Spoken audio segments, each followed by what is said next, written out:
Hi everybody, welcome back to my channel. Today I just wanted to talk a little bit about prioritization.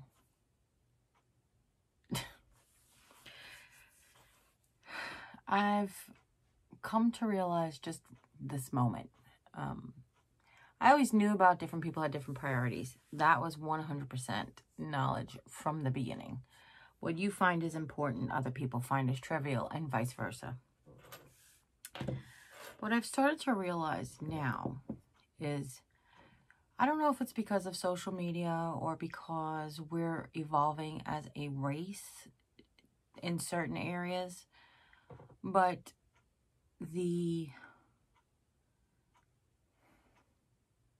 first let me say that this is not a direct result of any comment or anything that I've gotten notified about recently. It really just is all like a culmination of things in my personal life and here on the channel. That people don't have a problem telling you that your priorities are messed up.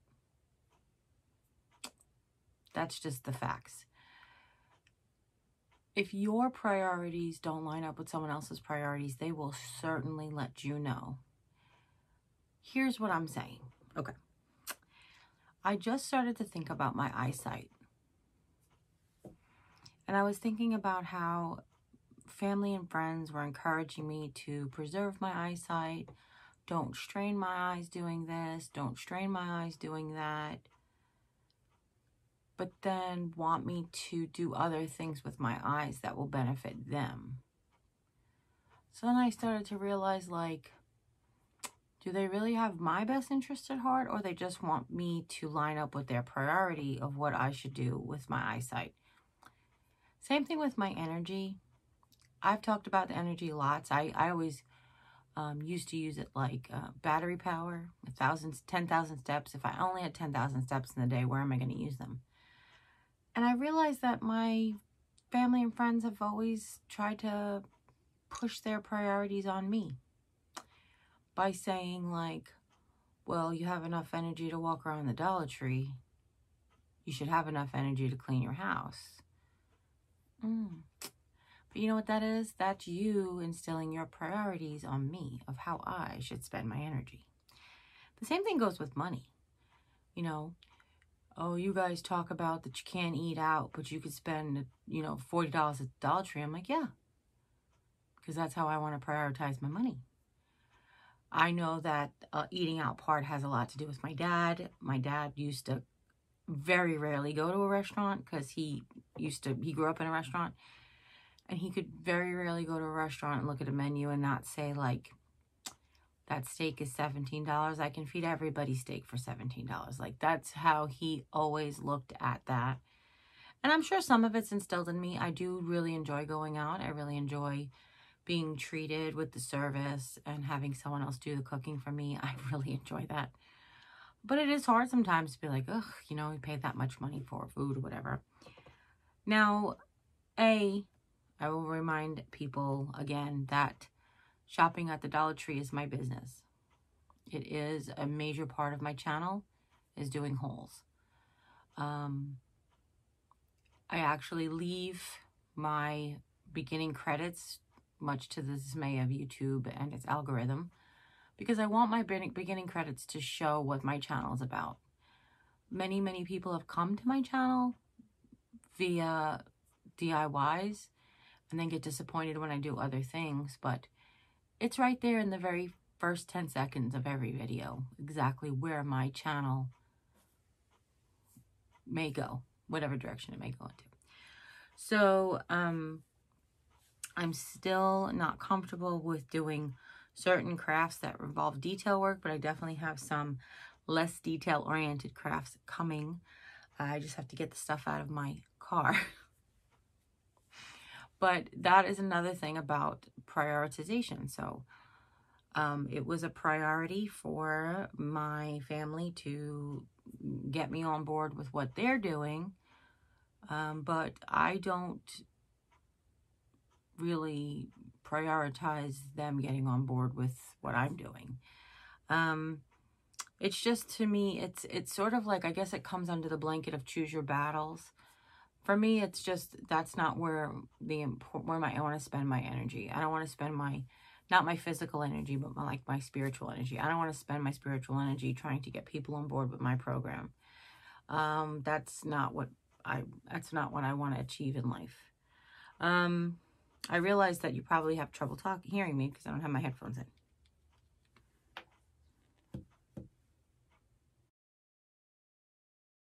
That's better. Yeah, I don't know that we have rights as American citizens or as human beings to force our priorities on someone else. We can definitely encourage them by example. I think that's the best thing we can do. We can live our lives by example, and then somebody may see that that's how they want to live their life, and then they will follow your example.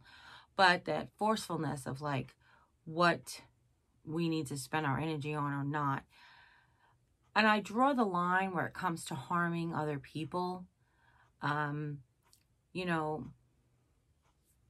if you want to spend your time and energy building around a fence around your home that's 10 miles high so that nobody can come in, that's on you, boo. But as long as it doesn't hurt anybody else, like as long as you're not spending the same energy setting up booby traps on public property to hurt people, kind of thing. So, and I know that that's really an extreme example, but you understand what I'm saying, hopefully. But basically, I like to take a look at what I'm doing and say, how am I going to spend my energy that day? How am I going to use my eyesight? You know, if I want to use my eyesight, if I'm allotted 10 hours of screen time and I choose to play 10 hours of solitaire as opposed to doing 10 hours of YouTube work, that's my priority. That's my prerogative. I'm allowed to do that. If I want to do the opposite and spend no time recreating or talking or chatting with my friends because I only want to do work, that's my prerogative too. So trying to force our priorities on others is really where it's been a lot of clash with society, with each other, with civilization, with humanity. We clash with each other because what we feel like is a priority is not unto you. And I'm not trying to bring politics into it, but I've said this about politics a lot. If the political party or political people that you follow align with your priorities of what you find as being the most important, then you're going to align with those people because that's your priority. So if say that you're a member of the NRA and, you know, gun freedom is the priority, whatever party or candidate will support gun freedom will 100% get all of my attention because that's where your priority lies. But if your priority is keeping a woman's right to choose legal, then that's what political party you align with. That's what political people you align with. So as far as that's concerned, just to give you a broader picture of like how we prioritize really does shape how we live our lives. The important part of this talk today, though, of this video, is we need to not judge others by their priorities or force others to align with our priorities. Again, as long as it doesn't hurt others, we're allowed to be different. We're allowed to choose what's important to us. And we're allowed to choose something different. We're allowed to choose something different from each other. It's really okay. I continuously try to educate.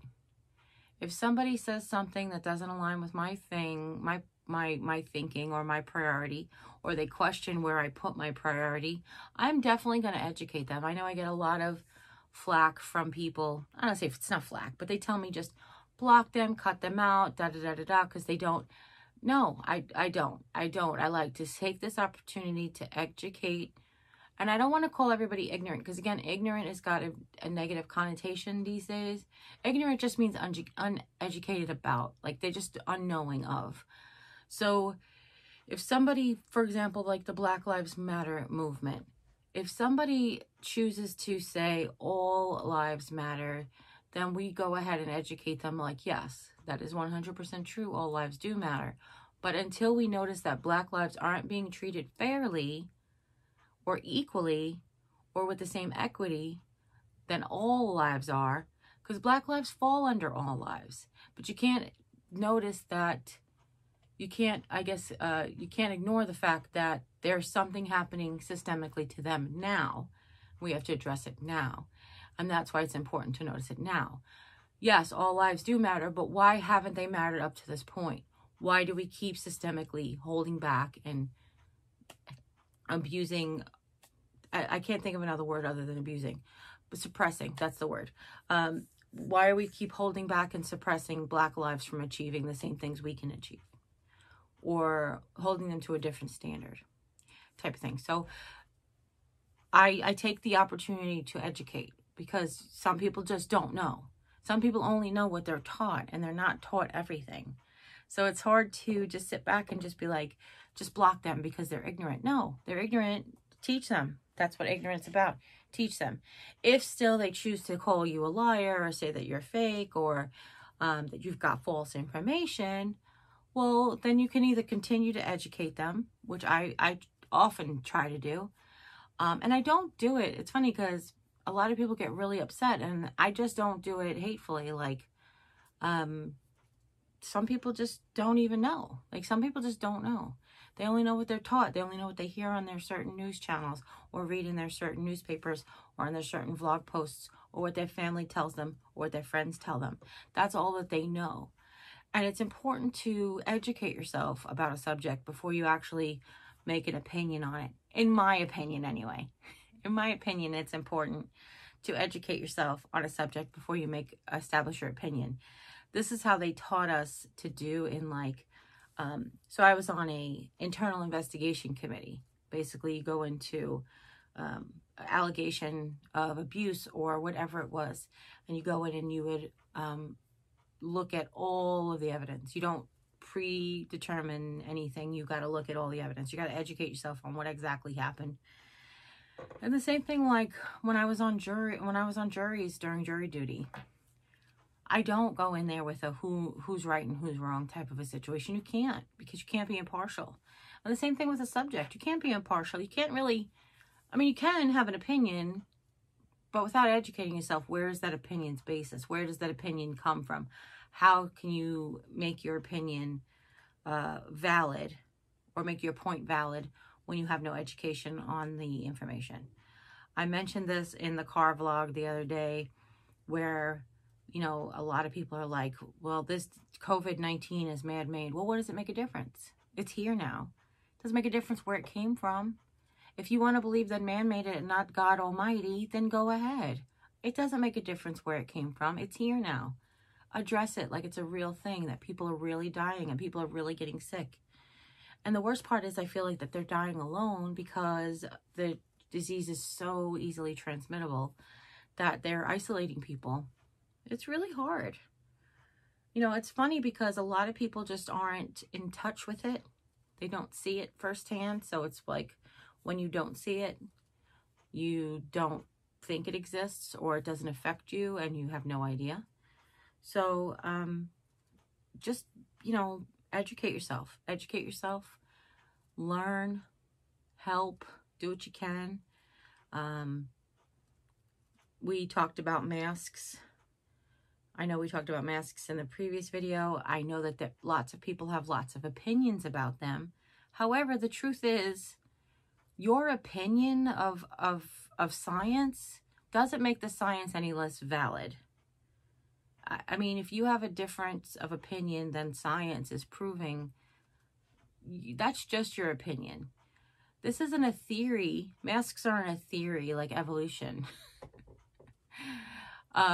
They are a fact. They are a fact. And I did use the example of a surgery, and I'm just mentioning things here that I mentioned in the vlog video, because I know a lot of you don't follow the vlog channel. But I mentioned also in the video, I was like, imagine you having surgery. The mask doesn't go on the patient to prevent the spread of disease. It goes on the surgeon to keep the germs off of the patient. That's how masks work. I wear my mask to protect you. Please wear yours to protect me. So I feel like that there is definitely how people prioritize what's important to them really does affect everything, like even the way the country is going, in the direction that the country's going. But more on a personal level, it's what's important to me, and I want to do what's important to me, and I want to spend my time and my money and my eyes on what's important to me. And that's my prerogative, because I am a free American. Okay. So take a look at what your conflicts maybe are in your family or your friends, and realize that, like, what are we trying to do? Are we trying to support them and their priorities? Are we trying to get their priorities to line up with our priorities, or even society's priorities? Even society's priorities have changed over the last 50 years. So think about that. Like, what exactly is causing these conflicts, and how can we resolve them?